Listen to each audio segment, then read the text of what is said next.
Good afternoon, Professor. This is Hw10, and today I'm going to be going over my last homework number 10 for the elevator.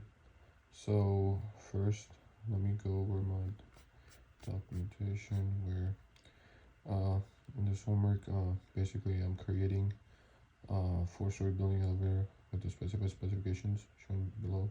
So, basically, there's going to be 4 buttons inside the elevator cabin with 1 button on the floor. On the floor, one will open the elevator, which will go up. Moreover, um, then we have 2 buttons on each floor. So button 2 and button 3 will bring the elevator that will either go up or down, depending on the user's input. Finally, we have one more floor where the elevator will just go down. When the floor select button is selected by the user, the elevator lights up, and as the floor has been chosen. On the other hand, it also turns off when the elevator arrives to the selected floor. Last but not least, the bells will chime accordingly with each floor when the elevator arrives at the selected floor that was inputted by the user. So let me go back to my code. So over here, as you can see, this is my tracker. So the tracker, you have the clock, declare the FR1, which is a full one, and CT count, which is also the count. So these are inputs and output for the entity. Then in the architecture, you can see I've declared one signal and the signal. And after the signal, there's a process block. We have declared for 1 o'clock in this signal. So when declare is 1, the signal is going to be resetted, which is going to be 6-bit. Then you have the clock event. After the clock event taking place, you have is the conditions if else. So in the if statement, you're pretty much referring to when the floor 1 equals 1, then the signal is going to increment it.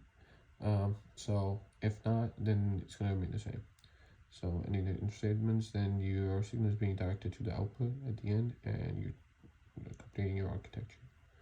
Now moving to the main thing, which is the FSM, also known as the elevator. So in the elevator, you can see on the FSM, you can see that there's a clock reset, the cabin button 1, 2, 3, 4, the floors, the four floors, then the 4 floors which are going up, and the ones that are going down.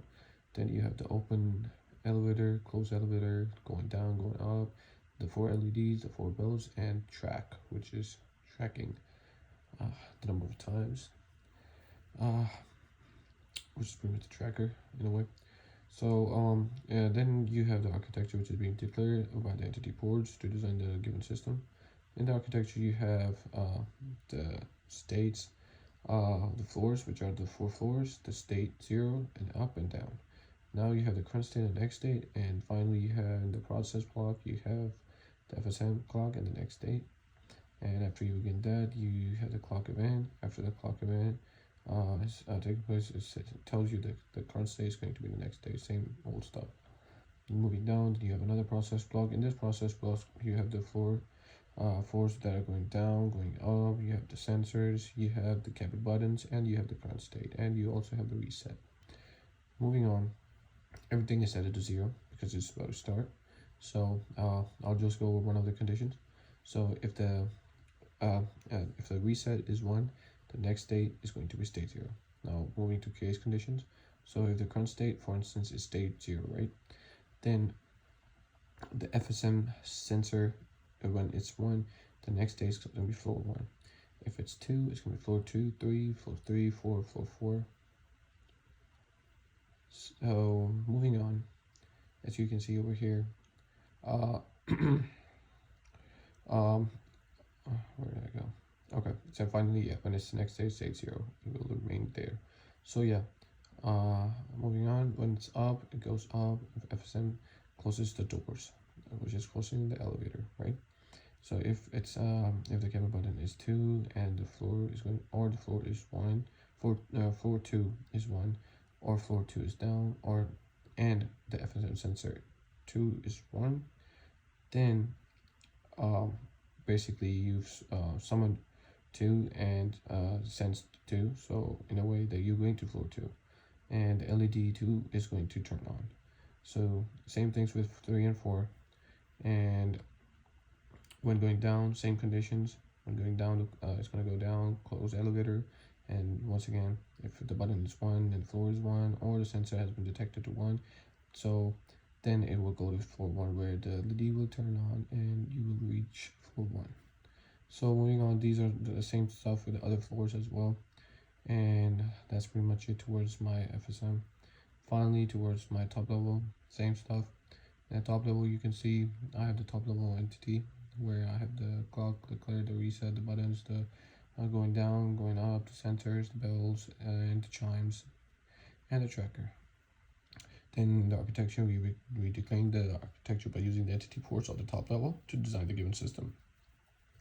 And moving on, I'm taking my components, the FSM1 and the tracker, and then I'm declaring one signal, which is the TP-SIG, that is going to help me in mapping and testing my different components. So over here underneath, you can see the unit under test where I'm mapping and testing my given signals.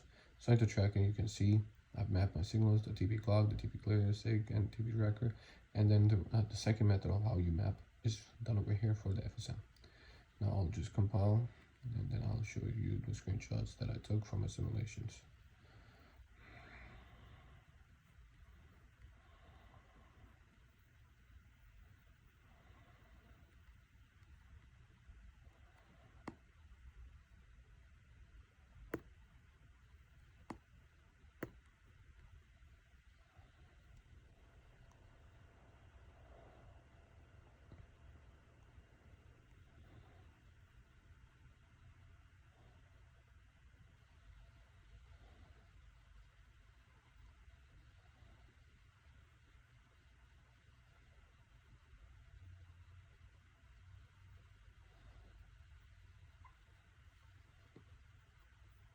Alright, as you can see, it compiled. So moving forward, let me show you my screenshots for my top level.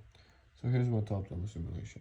So this was the top level where you can see over here my close elevator, open elevator, up, down, then there's a reset, the clock, the clear, the sensor, the up one, the button, the LED, the chime, the track, and everything. So this is basically my simulation for my top level.